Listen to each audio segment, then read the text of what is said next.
Hi, I am आशीष आदिज। और आज मैं आपके सामने जो नया टॉपिक लाया हूँ वो है टेंस। टेंस की सीरीज में जो दूसरा टेंस है हमारा वो है प्रेजेंट कंटिन्यूस टेंस। जैसे कि नाम से ही मालूम पड़ता है कि कंटिन्यूस कंटिन्यूस का मतलब लगातार जारी रहना। और कब? वर्तमान में। मतलब प्रेजेंट यानी वर्तमान, कंटिन्यूस यानी कि जारी रहना। लेकिन इसमें कार्य पूरा नहीं होता है, इसलिए इसको अपूर्ण वर्तमान काल भी कहा जाता है।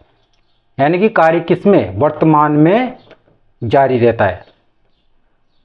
अब देखो, वर्तमान में कार्य कब जारी रहेगा? जब भूतकाल में कार्य शुरू होगा।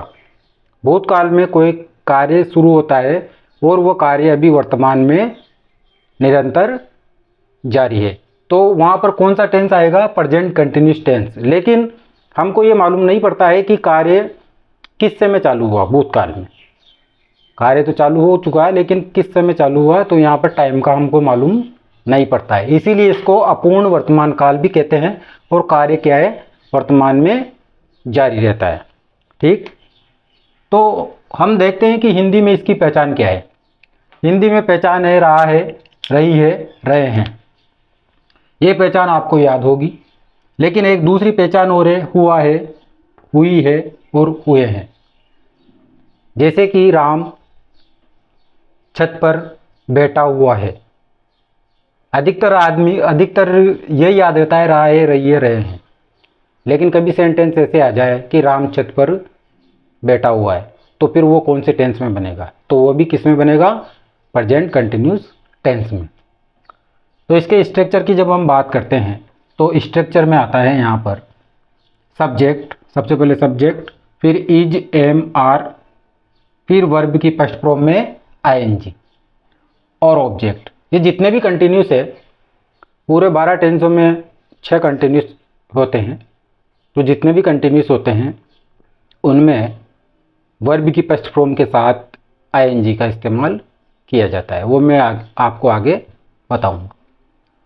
तो हमारा स्ट्रक्चर हो गया subject is, am, are plus verb की फर्स्ट फॉर्म में आईएनजी प्लस ऑब्जेक्ट।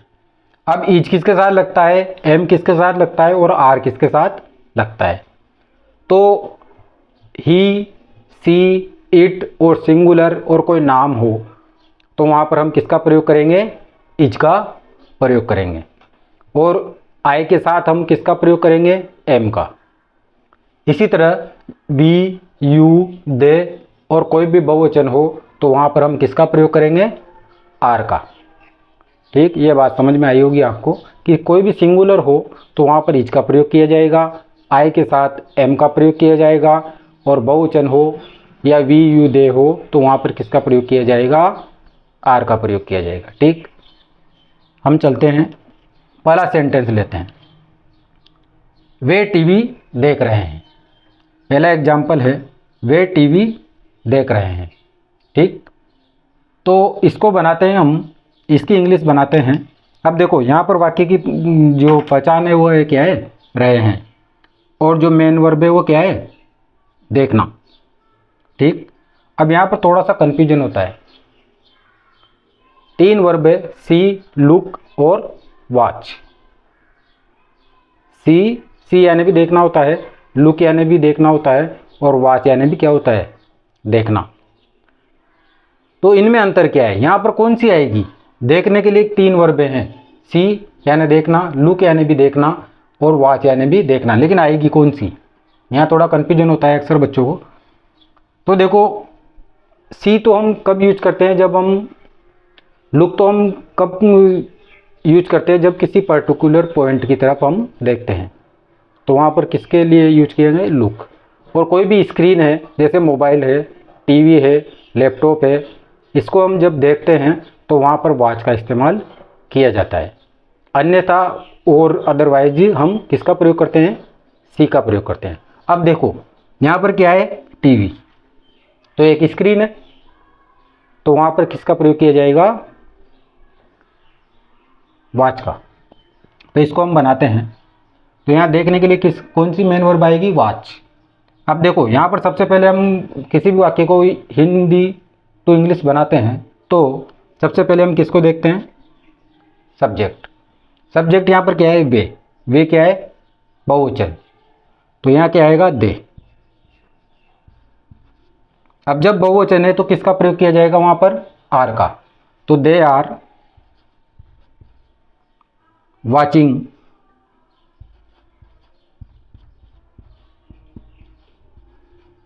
तो क्या देख रहे हैं हम, टीवी। तो ये इसका सेंटेंस बन जाएगा, they are watching TV. ING लग गया यहाँ पर वर्ब की फर्स्ट फॉर्म के साथ। अब देखो मैंने आपको पहले वीडियो में सेंटेंस समझाए थे, वहाँ पर simple sentence, negative sentence, interrogative sentence के प्रकार समझाए थे। इसीलिए मैं यहाँ पर आपको वह नेगेटिव इंट्रोगेटिव नहीं समझा रहा हूँ। लेकिन अगर इसी का नेगेटिव बनाना हो, अगर इसी सेंटेंस को हम नेगेटिव बनाएंगे तो नोट का प्रयोग किया जाएगा। और नोट का प्रयोग कहाँ किया जाता है, हेल्पिंग वर्ब और मेन वर्ब के बीच में। जैसे अगर हम यहाँ पर नोट का प्रयोग करके इसको वे टीवी नहीं देख रहे हैं, इसको ऐसे बनाना हो तो इसी को बना सकते हैं कि हेल्पिंग वर्ब और मेन वर्ब के बीच में किसका प्रयोग करेंगे हम, नोट का। तो देखे बनाते हैं इसको, नेगेटिव वाक्य है ये, इसका नेगेटिव बनाते हैं हम। तो क्या बन जाएगा, दे आर। अब देखो मेन, ये तो है हेल्पिंग वर्ब और ये क्या है, मेन वर्ब। तो हेल्पिंग वर्ब और मेन वर्ब के बीच में किसका प्रयोग कर देंगे हम, नोट का। They are not watching TV. ये क्या बन जाएगा, they are not watching TV, वे टीवी नहीं देख रहे हैं। और अगर इसी को हम इंट्रोगेटिव बनाएंगे तो इंट्रोगेटिव में क्या होता है, हेल्पिंग वर्ब कहाँ आ जाएगी, आगे सब्जेक्ट के, और ये जो मेन वर्ब है वह वहीं रहेगी। तो अगर मैं इसका अगर इंट्रोगेटिव बनाऊं तो इंट्रोगेटिव में क्या बनेगा, तो ये आर कहाँ आ जाएगा, आगे, आर दे वाचिंग टीवी और क्वेश्चनवाचक मार्क। ठीक,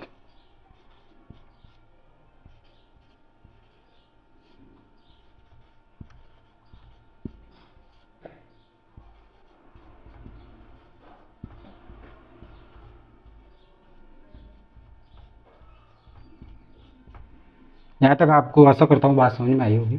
तो ये क्या हो गया, इंट्रोगेटिव हो गया, क्योंकि जो हेल्पिंग वर्ब है वो कहाँ आ जाएगी, आगे। यानी इसका स्ट्रक्चर क्या बन जाएगा, इजेमार प्लस सब्जेक्ट प्लस वर्ब की फर्स्ट फॉर्म में आईएनजी प्लस ऑब्जेक्ट और क्वेश्चनवाचक मार्क। ये तीनों टाइप मैंने बता दिया। ये कौन सा है, अफर्मेटिव। ये अफर्मेटिव हो गया, ये नेगेटिव हो गया और ये इंट्रोगेटिव। अगर इसी का इंट्रोगेटिव नेगेटिव बनाना हो तो are they not watching TV बन जाएगा।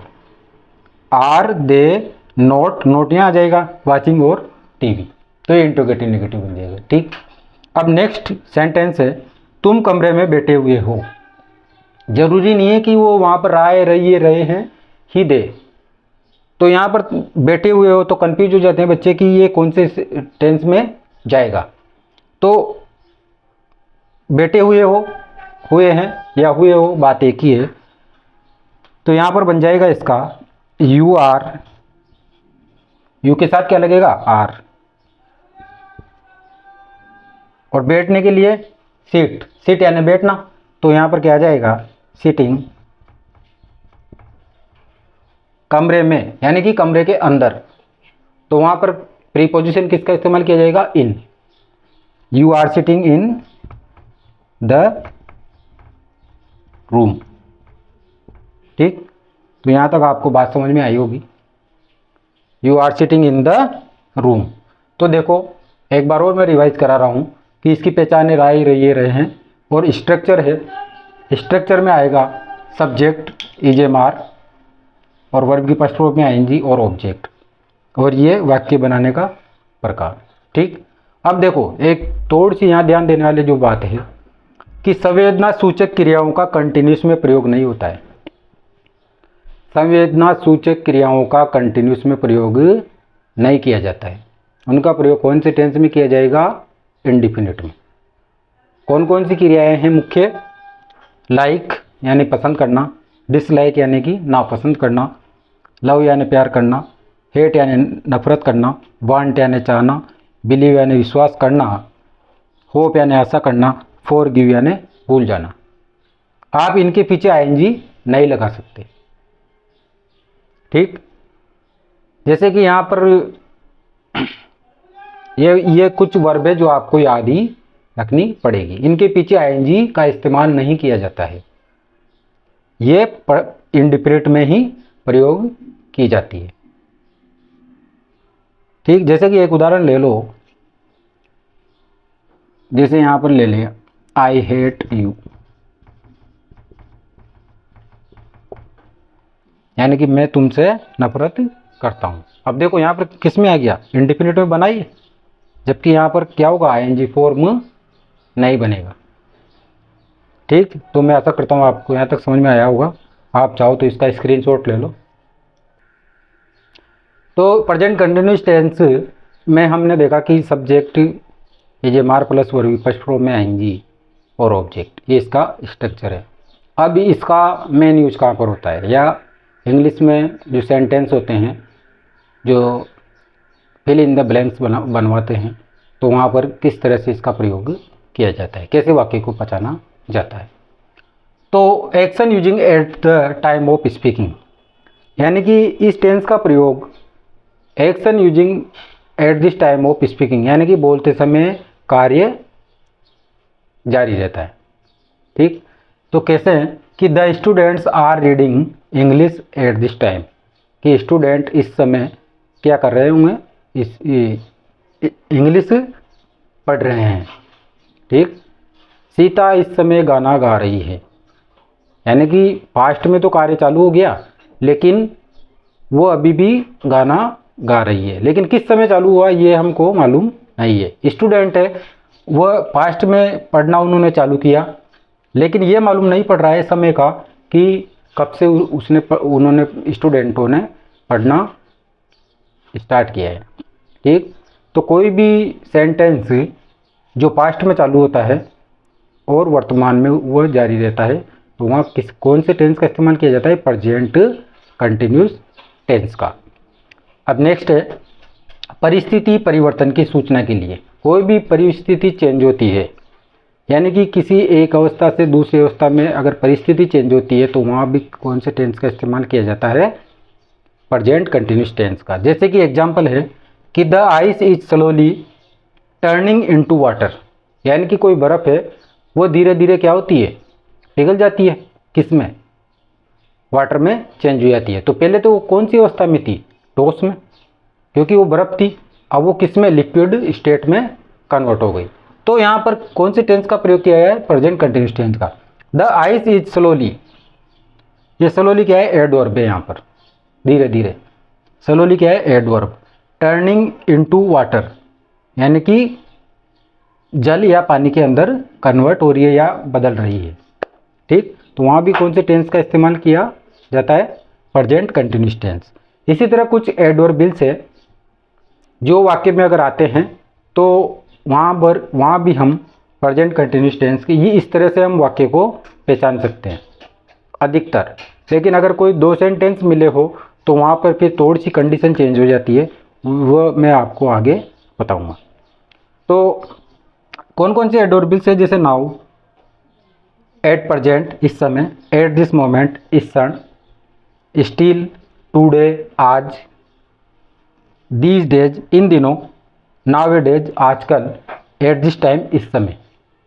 और ये जो एट दिस टाइम और नाउ डेज ये थोड़े ज़्यादा इम्पोर्टेंट है। ठीक, तो ये अगर वाक्य में दे रखे हों तो फिर हम ये पहचान कर लेंगे कि ये कौन से टेंस का वाक्य है।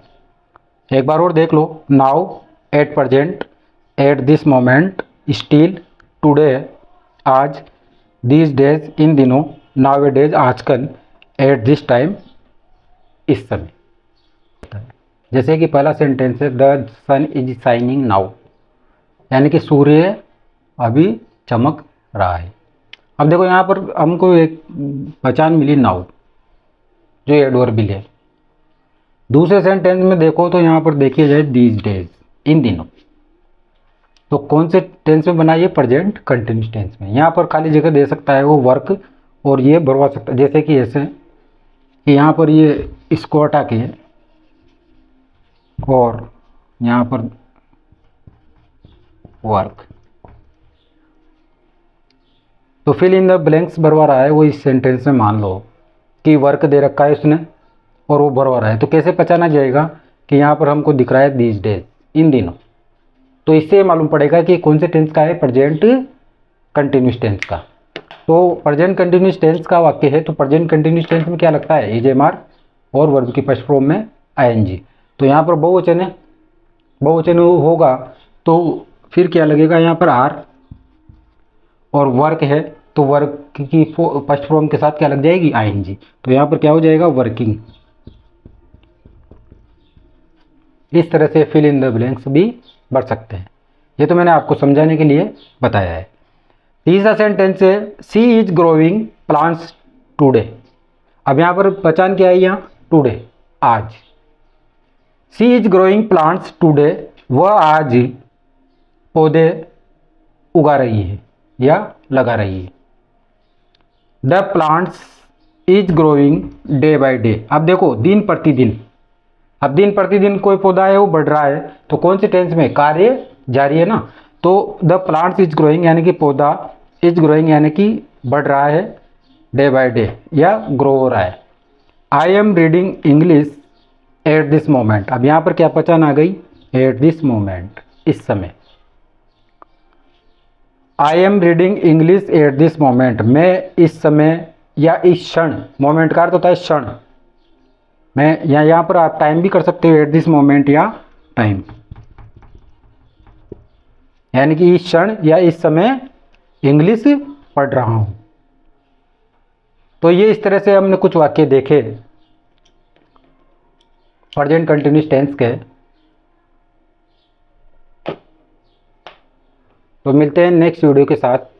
Okay, bye bye.